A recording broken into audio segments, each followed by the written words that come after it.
Yo, yo, yo, everybody. What is up? Welcome back to another episode of the What Now podcast. Spencer and Zach back on our Dolo cast.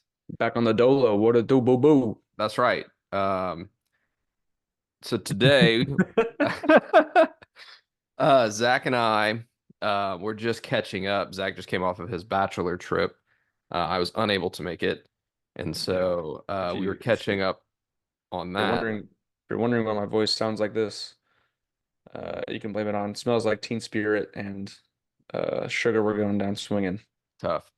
Really got after it when those songs came on That the was good. bachelor party. Yeah. But also we were kind of reflecting on our time. We're coming just off of Scale Up Nashville with the wealthy practitioner, the one and only Stephanie Wigner herself. Shout out Steph. Hmm. So we're just kind of catching up on that. So we wanted to press record just because I felt the conversation kind of going somewhere pretty good. Yep. Yep. Um, so anyway, we're gonna catch you up. So anyway, Zach, so Yeah. yeah, how are you I'll feeling be about I'll be Scale Up? I mean, Scale Up was phenomenal. And something we were talking about right before we clicked record was something Taylor Welch's whole hour talk, I mean, was phenomenal in many ways. But one thing he had mentioned that I really haven't really felt like I'd experienced until I don't know if it's coming off the Sunday Scaries post bachelor party or what, but one thing Taylor Welch talked a lot about was right when you feel like you're going through a breakdown, it typically is followed up with major breakthroughs. And uh, we're coming off a pretty good month. I'm definitely really content with how the month has gone, seeing as how, we were closed.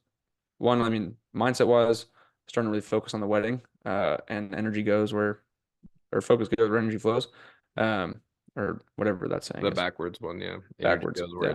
Energy flows where attention goes. There we go. There we go. There we go. But just starting to feel that in order to get to the next level, there's still a lot I need to do to work on myself. Uh, and that is not frustrating, but it's a little freaky. Uh, It's as daunting. That's someone, like the only yeah, word to say. I think because one thing starting coaching with Steph, if you're friends with me on Facebook, I shared what happened 5 years ago, and like get to where I am today has taken a lot of breakthrough, um, emotionally, mentally, those type of things. But to think that like, oh man, to get to this next level, this as Steph calls it, this Zach Thompson 3.0 or really 2.0. I feel like I'm in the 1.0 version of myself currently. There's so much that needs to be done. There's limiting beliefs that need to be shed. There's thought patterns, there's habits, there's actions that are still holding me back, and it's uh, fearful in the sense that I don't know what it looks like to overcome those and like what that version of myself looks like. So it's a really interesting headspace to find yourself in, even after so much good has happened. You're like, man, okay, there's still a Yeah. lot to be done. So have you started your coaching with Steph? Have you had your It first started. call? I had my first call yesterday with Nikki, and that was Nice. phenomenal. Dr. Yeah. Nikki caught us. Yeah. Yeah. Shout out everybody who was at Scale Up. It was so good. And Hmm. a lot of doors have opened and that's kind of what I was talking about as well. Like I feel, gosh, dude, yeah, I was just telling Zach, like I feel like I had a minty bee this morning. Kate will know what day we're talking about if Yeah. she listens to this. But oh man, I yeah, I guess this episode is going to get kind of deep because I think we need to kind of go there. Yeah. We may Just not because we even. haven't in a while, and I mean it's been so Yeah. practical and it's been so tactical, and Yeah. um, it's just we're both in a season, right, where our lives are about to change like a ton. Like I just got married or about to get married and coming off of a place Yeah. where we're talking about scaling our practices and gosh, dude, like we, I feel like we didn't even really talk about in Nashville like your business that much except for our part with Elise. Like she gave a lot of like really practical scaling things and that was really Yeah. more just how to support your team, but Yep. um gosh, I feel like everything is just like personal development and it all comes back to like it's all about you, dude. And I mean, I've said it a bunch of times in another episode. Like, dude, if you have any skeletons in your closet, they're about to come out whenever you open a practice. It's just your Yeah. practice or your business is a direct reflection of your internal state. And there's so much changing in our lives and so much changing in the practice. And I just got off of Yeah. a call with Steph this morning, and I told her, I was like, it's crazy. Like, I feel like I closed this book, like me, everything up into my life. Like, I felt like I had this old life back in Louisiana, like in my past. That was, with a lot of challenges around a bunch of other things. And um when I moved to Dallas, I felt like that was like really a closing of a chapter. Like I moved away for college, but I wasn't that far, and I still had people that knew me that we were coming to school with, but I feel like, really coming to Dallas like closed that chapter. And that was like closing the chapter on Spencer 1.0. Hmm. And Hmm. then um that whole journey from starting school up until really, I guess now, like getting to this, we talk about podcasting at scale up, the best podcasts Yeah. really don't gatekeep, and that's what we want. So we're gonna be like pretty transparent. We went from in like our we opened in October 22, and we went from $0, me by myself, to about 53,000. Like I think our record's like 52, because I don't want to have chiropractic numbers. I mean, I think that's a big thing. A Yeah. lot of people who we were around, they don't do chiro numbers where it's like, oh, I see 300, but you really see 220. Yeah. Um, Record month currently at this point, as of April 30th, 2024, $52,384.34, Yeah. 911 total patient visits, record week, 243 visits. Um, we went from zero to that in 18 months, of me being by myself in 600 square feet to being in just under 1,000 square feet.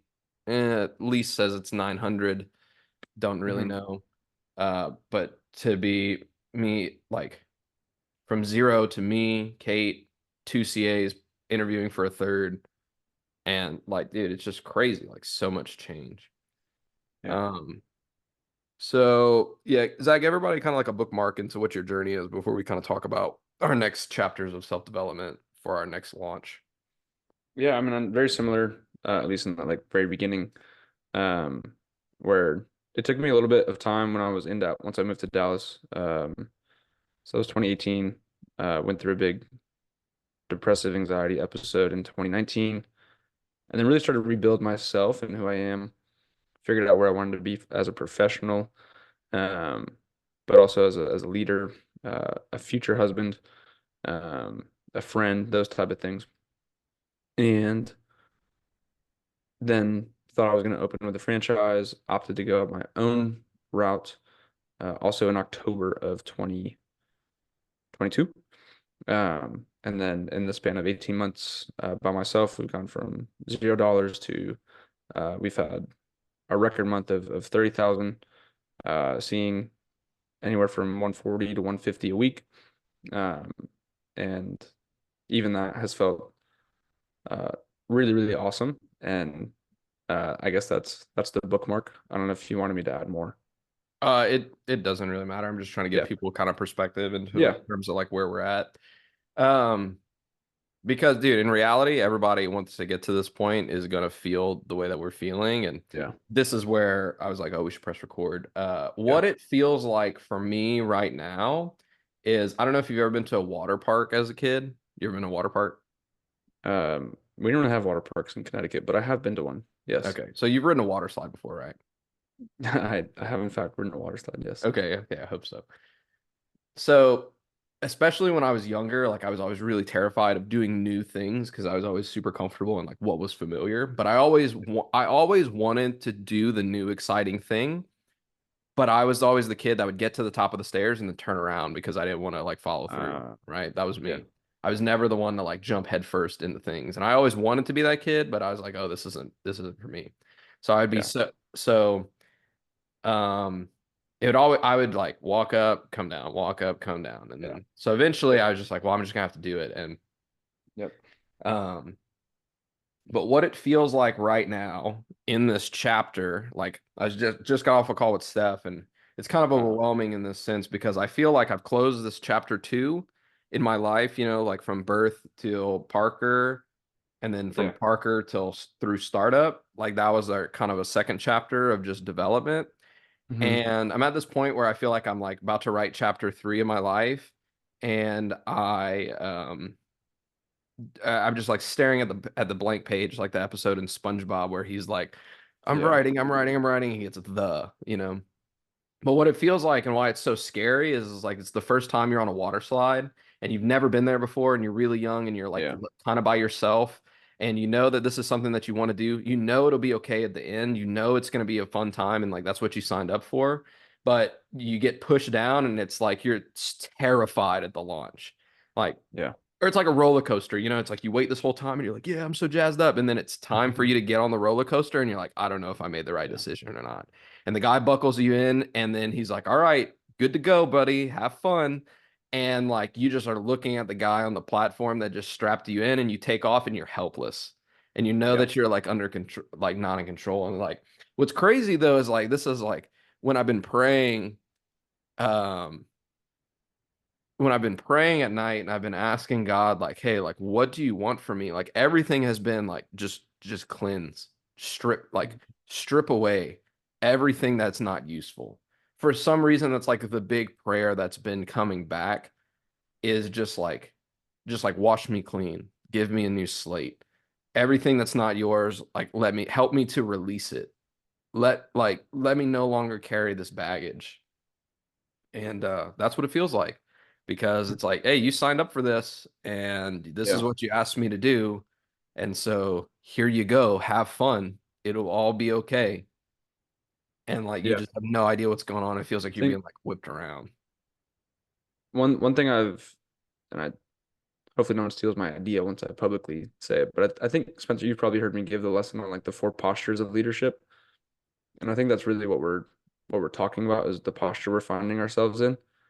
And really the four postures of leadership, really the four postures that hold us back from true leadership. Um, and yes, this is like my chiropractic and leadership brain like coming together. Is this But your thing that you've made up? yeah, I think I've yeah, heard you say it, but I don't know if I've actually listened. Does that make sense? Like I yeah, feel that's like fair. I like it sounds familiar, but I don't know if I've heard it Yeah. like this before. So anyway, Um, I think I gave it on like one of the MU alumni calls, but really the four yeah. postures of leadership in my head, are the four postures that hold us back. The first one is actually how I sit most of the time. I don't think it reflects on my leadership, but a lot of us have this like cross-armed. So if you're Mm. right where we're cross-armed, and to me that posture is um, looking to someone else that has leadership, thinking I'm better than them. I'm grumpy. I don't need to like I should be there, not them, kind of thing. And I don't feel like you and I are in those postures currently. I think that's like the first evolution. And then we move into more of the hands in the pockets. And that's where I've found myself is I've been very hands off in a lot of the processes in the office. Um, and haven't had extreme ownership in those day-to-day systems. Even though I'm someone that preaches extreme ownership when it comes to excuses and those type of things. But hands in the pockets, basically unwilling to lend a hand, right? You're the person at the party that if people are moving chairs, you're just standing there with your hands in your pockets, not really looking to help out. And then where where you're at, Spencer, from what it sounds like, is you know where you want to go. Like you have your plane ticket in your hand, but you still have your bags. You got baggage in your hands, and it's holding you back from where you want to go into that final destination, which is that like open arms, open heart type leadership that we as Christians especially are called to be. And that's like a really brief synopsis. I can go into much more depth with those, but I think that's to me always been a not barometer, but just a metric to track like where am I at leadership wise and what's my leadership posture as I'm going throughout things. And it's a lot. I mean, just from a physiological biomechanical standpoint, it's hard to change posture. Like it's not something that happens overnight. Like we see that all the time with our patients, right? And it takes a lot of work. It takes consistency. You can't just sit up in your chair and fix your posture, right? That's not really proper posture. It's a lot of working on the inside to change the outside. So Yeah. that's that's where I think I'm. finding both of us at, if that's not to put that on you, but No, it's good. I mean, yeah, like I said, like I know I've heard it before, but maybe I haven't listened to it the same. And that's been just weird. Like things have just been hitting different recently. I don't know. It's been like this. It's crazy because like we all ask for these quantum leaps. We ask, take me to this next level, take me to this new stage, take like give me this next thing. But we forget what it's like to start over. yeah, And that's kind of where like what it feels like. It's like I know that I've come to this one point and it's going to take a different me to get there, but I totally forgotten what it's like to deconstruct like my yeah, whole personality, my whole like character yep. value. And it's just weird, dude. Like it's just Well, it's a maturing process. It's a yeah. growth and development process, dude. It's scary, honestly. The And it's one I'm listening to one of Donald Miller's books. I'm never good at recalling names. How to Grow Your Small Business, the yeah, the six plain one. That one's the good. plain one. It's really good. But in the very beginning is when it hit me, where he's like, he was talking about his own business and how he didn't realize he was winging it until one of his coaches was like, "You got to make your business more professional." And I was like, "Dang, like we've gotten to where we're at, and I haven't necessarily been winging it. I've definitely It had very feels like it. methodical steps, but like looking back, I'm like, low key just been winging it, you know? Um, don't have these systems and these procedures like day in and day out. And it's like, all right, time to professional the shit out of this office and take it to the next level. And I don't know what that looks like Yeah, it's weird, dude. right It's like now. something that I'm excited to hear your thoughts and everything, especially after us getting married. And dude, Kayla and I had like the smallest wedding ever. And honestly, it was so good. Like I just feel like I've come back a completely different person. Like to the point where foods, like different foods, like don't taste right anymore to me. Like I don't have these, You have truly become one flesh. I don't know about that. But yeah. No, but I know what But you're saying. it's like I used to like, dude, French fries used to like be my thing, like so bad. Like it was like my comfort food. I was an emotional eater. And I think like a lot of the stuff is like I used to go to my grandma's house all the time and she would like make me French fries for a snack and it was always like a really safe place for me to be. Yeah, And so maybe I guess that's where I like grew that attachment to. And like, dude, we had these like that's so interesting. Go, keep going, but I want to come yeah. back. So we did that and like growing up a lot. And I would always like that and like potato chips and like those have always been like my vice, like my thing, like Yeah. my comfort food. Anytime I'm stressed, like dude in part at Parker, like for finals, dude, like I'd be like max test and then go to the store, eat a whole bag of chips. Like and then like in this recent venture, like in the business, Caitlin and I we would like push all week and then go to Rodeo Goat, which like shout out Rodeo Goat, you're awesome. So good. Yeah, and we would get like a whole thing of cheese fries, and like that was like my comfort. And so Mhm. we went this weekend because we were like, dude, I'm hungry. Like we're out coming off of a seminar. Like let's just go and have a kind of a date-ish thing. Yeah. And we got this thing of fries, and I was just like, it just doesn't do it for me like anymore. Like they're so Hmm. good, but like they're so good because I want them to be, not because like they like hit in my soul like they used to. Yeah. Um, and so yeah, now I'm just like, dude, like I don't know. Like everything is weird. Like I look in the Yeah. mirror and I feel like I like it's like I know who you are, but I don't recognize you. Like No. it's that. Yeah. And I think it's Like partially, I think I'm experiencing the same thing, partially because I think I'm balding, even though everyone else says I'm not. Um, but we're so similar in so many ways, especially like, I mean, just the eating. But like for me, overeating has always been like a part of my identity because, and this is gonna sound, unless you're obese like I was, this might not, but like I was good at eating. Like I was the friend that like moms wanted me there because like I was gonna eat their food, I was gonna enjoy it, I was gonna finish my plate. Um, and that was like something I was good at. And now I'm like, this is not serving me. Like coming off 75 hard, I was like, I really don't ever want to eat like that again. yeah, And like, like it's just it um, it comes to the point where you're like numbing yourself yeah, through stimulation, which is so weird. yeah. But like you said, and I saw this recently too, is like one, I noticed the same thing with the business. Like I feel like I'm pretty good at working like on and in the business. but I do a really good job 5 out of the 7 days, right? And like at first, like you hear like, oh, 5 out of 7, that's like pretty good. No, it's 71%, Yeah. you know. That's C minus, right? And so like I'm expecting myself to be at an A plus or like getting these great results, but I'm really only putting in the work 5 out of the 7 days, especially mentally and spiritually. I feel like I can do a pretty good job 5 out of those 7 days, but for some reason Saturday rolls around and I'm not journaling, right? Or I'm not in the word or whatever. And it's not like I'm like out partying. I'm just being lazy and not putting in those extra 20, 30 minutes that then I have to restart that momentum, start pushing that rock back up the hill. Yeah, that's what I was telling Kate today. And like, dude, if you guys are not in practice yet, like I just had this one guy who listens to the show, so shout out you if you Shout know out that who I'm one talking guy. about. Yeah. Who came and like hung out with me in the practice, and we just had lunch and everything. And I was like, dude, like the moment that you release any sort of like need for success is when you'll start to actually get it. Yeah. Um, and I think that was such a big topic that hit.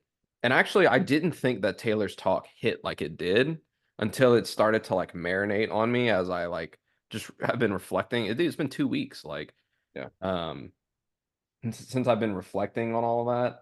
But like, first, if you want to go high, you have to go deep.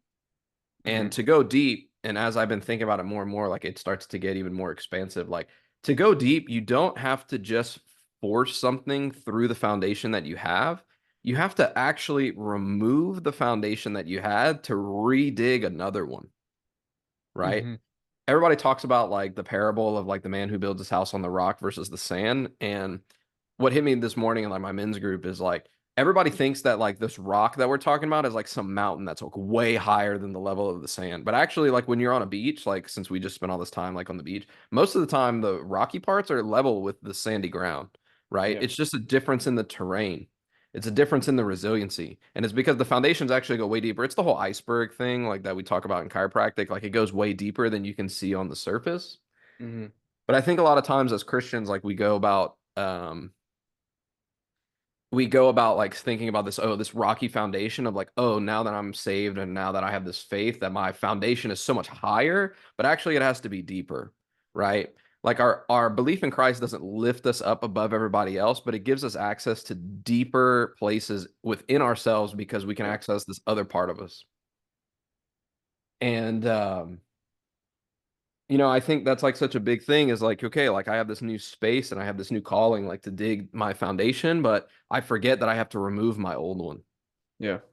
Like one time, like I had a basketball goal growing up as a kid and it fell down or like it broke, and so I had to change it and it was concreted into the ground. That's how you knew we were Hmm. super rich. Um, but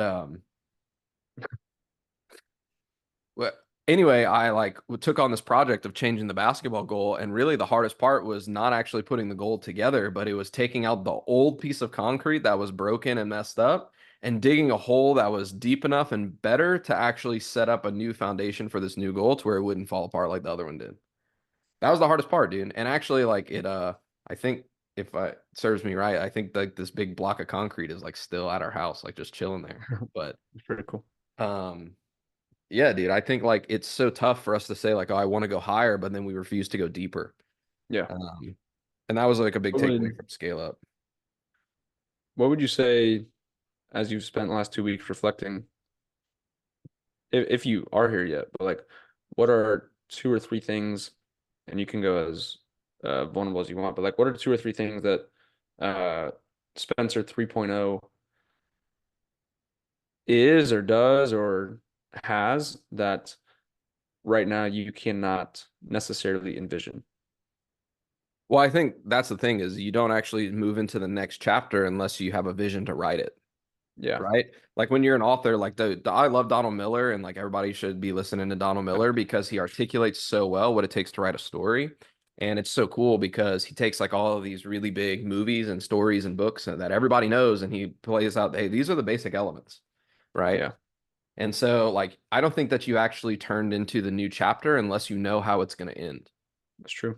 right?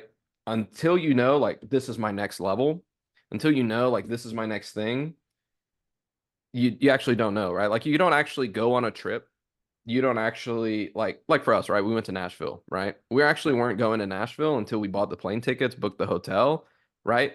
So once you book that, all right, I punched my ticket. It's up to you to Yeah, execute, right? You're yeah, going on the trip. You have it planned. You can get there. It's 100%. It's done, right? yeah, I booked the hotel. I got the ticket. I got the Uber ride set up to take me to where I needed to go. Like I'm already there. It's for me to execute on it, right? If I miss my flight, that's on me.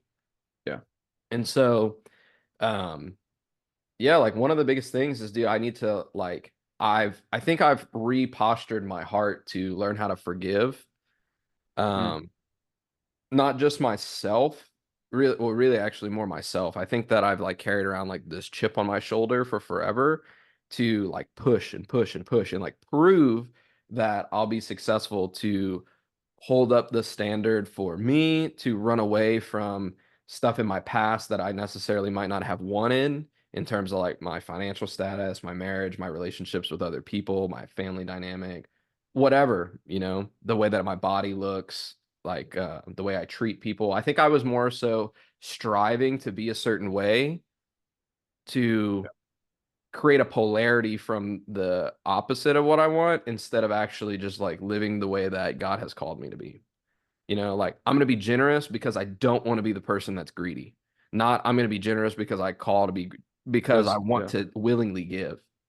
Like yeah, I'm going to be patient because I don't want to experience impatience. So I was doing yeah. everything really out of a mindset of fear, dude, out of like Fear. lack and Yeah, scarcity and contraction. Um yeah, and like getting married like honestly like was a huge shift because it's like dude I can be like I can spend time with Kate because I don't want to be the absentee husband or I can spend time with Kate because I want to love and cherish her like I yeah, vowed. yeah. um I think, I mean, the biggest thing is that from what it sounds like is you're, and for lack of better words, you're slowly not giving an F about what other people think about you, but more so really caring about first your relationship with God and then your wife after that. yeah, And I think that's really cool to hear uh, at such a young age, right? I think that's something most men our age, maybe it's lacking humility here, but I don't think this is a conversation being had by most dudes at this age. yeah, but I mean I think that's the Like to thing, already get dude. to a point, and that's a big thing I'm looking to shed is like what others care about me. Is that something I've always cared a lot about? Is like how do they view my status? How do they view my generosity? All those types of things. My ability to serve and show up. And it's like it kind of gets draining. It gets really, really draining. Well, yeah, dude, because there's a difference between having people watch you and having people see you, Yeah. right? Like I want friends who see me, who like know who I Mhm. am. I want people in my life who see me. Hey, dude, I see you. Like I see the work that you're putting in. I see the potential in you, right? Instead, we have sometimes you have people that are watching you, Yeah. right? Like we have this group message and everybody's kind of watching what everybody's doing, but nobody's seeing each other, right? On a certain level, right? Like I feel like we're pretty close. We see each other, Yeah. like we had this conversation, kind of in Nashville. It's like, dude, like I like there's a difference between seeing and watching. That's a big thing. And I'm tired of having to feel like I'm looking over my shoulder because people are watching me. Like Yeah. a lot of it dude like it being real like I felt like I was doing a lot of things so I wouldn't try to let my brothers down, and I love my brothers to death, and I felt a lot of guilt about me moving out at such a early time in their life where I couldn't be a good role model for them. I felt like I was a very absentee brother, where I had an absentee dad who wasn't in my life. And so I felt like I was doing the same thing and committing the same sin that I held my dad and held judgment for my dad to. And it's not his fault that he wasn't around, but it's still his fault that I felt abandoned. Hmm. And I felt like I was doing the same thing to my brothers. And I wanted to create all this success and create all these things for them to be proud of so that they would understand why I wasn't living in the same town as them. I was trying to validate some reason that I felt like I abandoned them instead of actually just like, hey, let me just pour into you. Let me just be close to Yeah. you. Let me just love you. So I always felt like they were watching me instead of me trying to see them. And that's a big thing.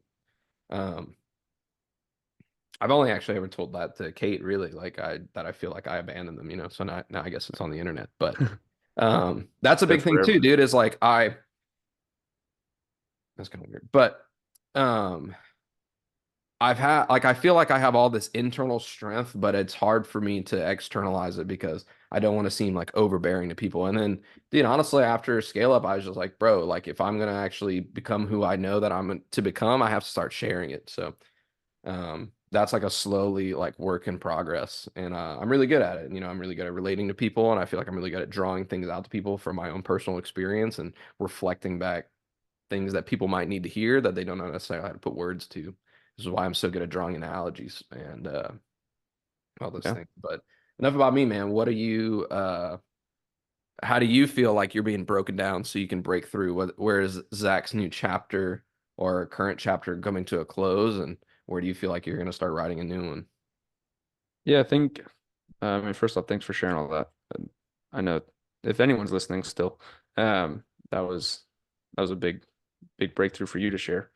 Um, and with that, I think for me, one of the first things that comes to mind, and I think I hinted at this, but always wanting to be liked, especially as like the leader or the boss, and never wanting to be like the person that people dread coming to work for or with.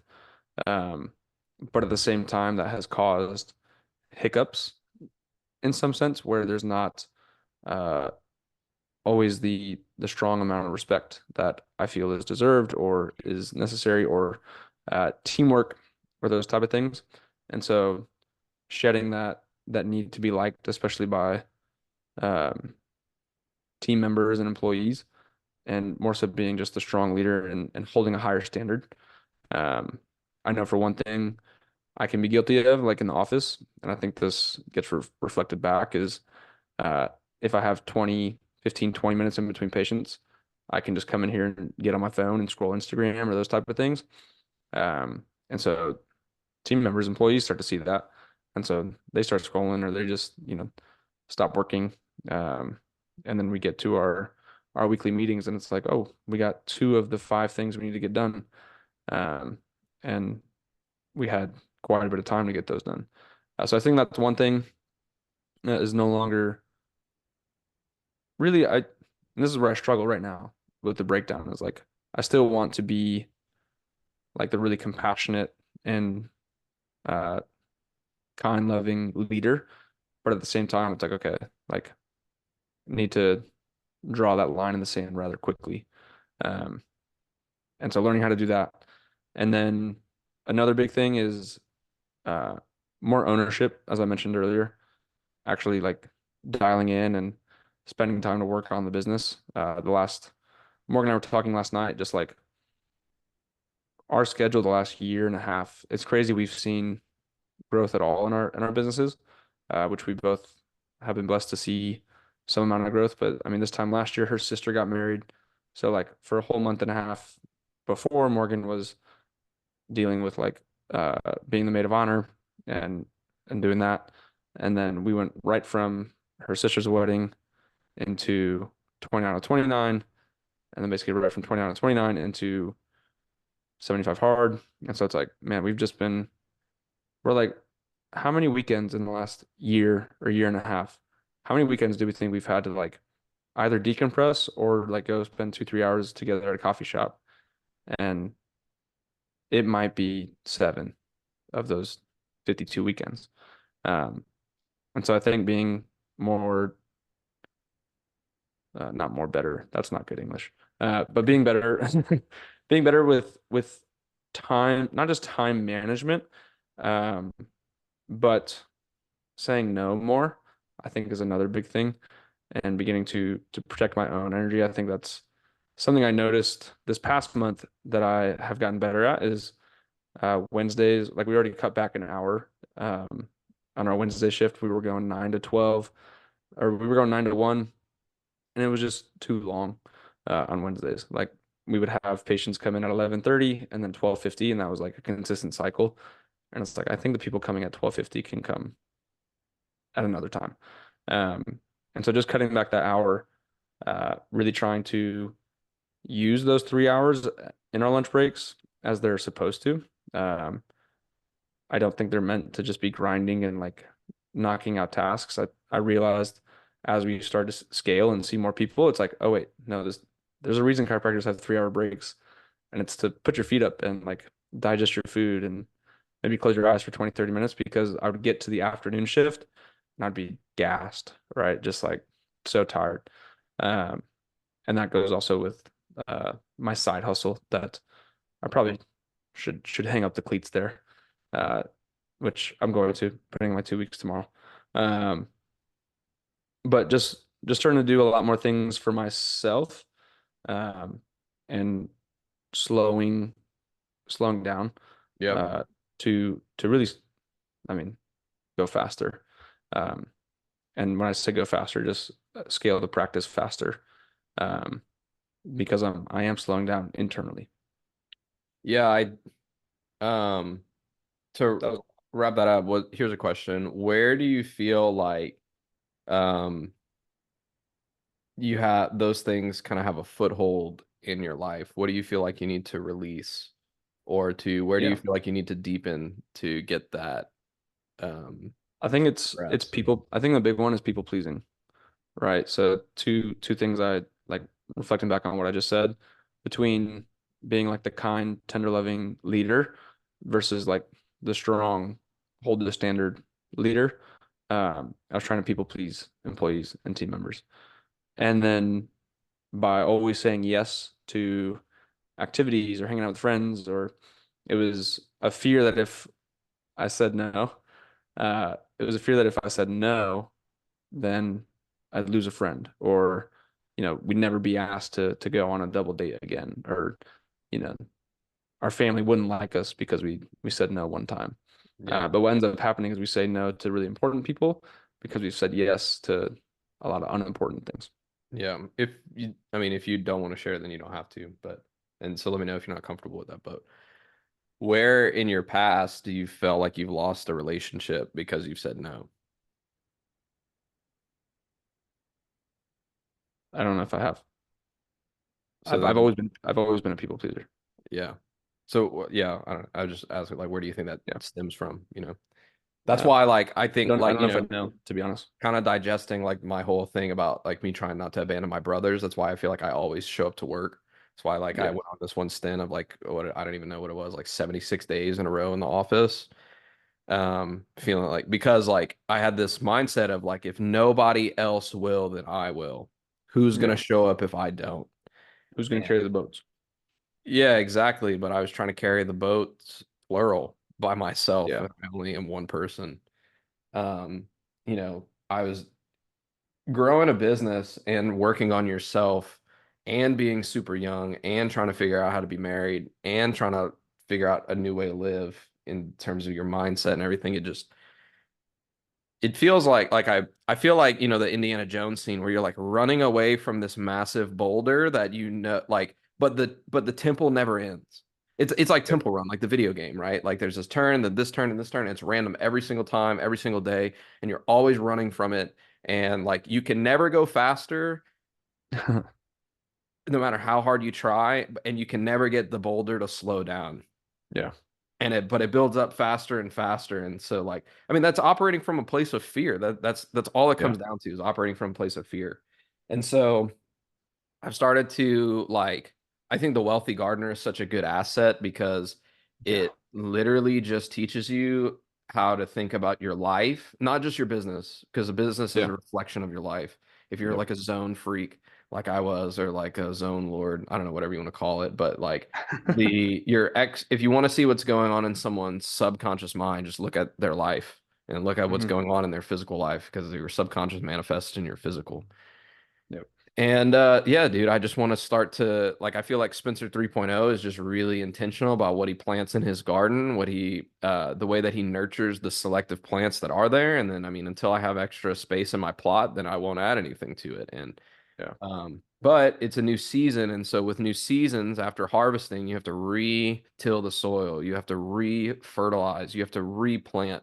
And so Yep. there's a lot of this like new growth coming through, which I think is really interesting too, like in the whole springtime theme, like in the time of year it's coming through. and like Hmm. summer is like a big time of work. Yeah. Winter is like a big time of rest, and so I think a lot of it is just pretty on par. And I don't think that it's by coincidence. I think that Yeah. you know energetically God like has these seasons set up, and Yeah. it's encouraging to know that I'm moving in tune with those natural rhythms. Yeah. And so that's good. Same. So That part has felt good. Where it's like, I mean, even the old adage of like April showers bring May flowers. And it's like, all right, tears, yeah, tears yeah. in April. But even to that, like, I don't feel too like energetic with like Mercury retro. Like I don't know any of that I don't even stuff. know what that means. Um, but I did notice a huge shift, like moving in and out of the eclipse. Um, and just like this is the setting of one sun and like the uncovering of a new sun, if that makes sense. And it's felt it felt really cool for a couple weeks. And then I was like, oh, there's a lot of skeletons still in the closet to work through. Mhm. Um, and I think really one having this conversation um, to start wrapping it up a little bit, but really I think having these types of conversations um, one has helped me move through it today, so thank you. But also two, it allows you to know that other people are going through it. So if you're listening and you're like, man, I thought I was the only one feeling this, you're not. Um, and it's also, and three, like having worked with Steph and Matt, um, and listening to Ryan last week, right? Like Oh, dude, that was good. it was really good. But you just realize that it's really never over, right? Like right as you feel like you're like, I got this shit on lock. It's like, nope, no, I don't. Yeah, you can't Um, win no. because Um, winning is playing. yeah. And that's a great book by Tim Grover, Winning, realizing that winning doesn't winning doesn't care what you did yesterday. It cares who you are right now, and just gotta get back to it. Yeah. I don't know where else to go from that. I mean, I feel like Yeah, it's just there's so much time of introspection that has to come out, like all the power in the seed as it flourishes. yeah, Scale Up planted a lot of seeds for us, which is good. There's a lot of people, which is so crazy that people. So if you listen to the show and we met you at Scale Up and you were like, "Hey, I listened to your show," that meant the world to so me. much, That was so cool. so We cool. love you guys' support. For all the new people who are listening to the show, welcome to What Now 2.0. I feel like Zach and I are going to really take up the podcast to the next level, which I mean, I feel like we really Yep, have with a lot of our guests recently. But yep. yeah, dude, it's just been crazy, like just to think about what is the potential. And I think a lot of action comes from planning. Hmm. And so, or planting, right? It's not, so I mean, Both. we're just planting the seeds, building the systems, planning the strategy to take it to the next level. And I think a lot of it has to go through you. You're the owner, and it has to go through your heart. Um, and it has to be done from a place of depth. That I think was a big landing point for me too. Um, and you can't blame the seed for not growing if you don't water it, right? And Yep. so that was a big thing in terms of ownership that I've learned. And so I can't ask people to do things from a place of high expectations if I don't set high standards. So yeah, I mean, Yep. that's kind of what I got. It's just what a weird season, but an exciting season. Yeah. Yeah. I can't wait, man. I can't wait. Can't Yeah. wait. Can't wait to get married and also have planning a wedding behind us. Dude, welcome to it. Yeah. It's gonna be great. I'm excited to celebrate with you at your wedding. I'm excited to stand next to you and support you. So we're hyped. Um, Can't wait, man. Celebrating the Thompsons. So it's gonna be good. But guys, thank you so much for listening to the What Now podcast. What Now Cairo podcast on Instagram. Be following us on that. We have a couple new things that will be on, a couple new guests coming at you. The 28th of April, we have Dr. Denisa Weber. We're gonna be talking all things communication in your practice and whatever she's got Gosh. because she's a beast. So thanks for tuning in, guys. Make sure you listen to us next time. Peace. Peace out.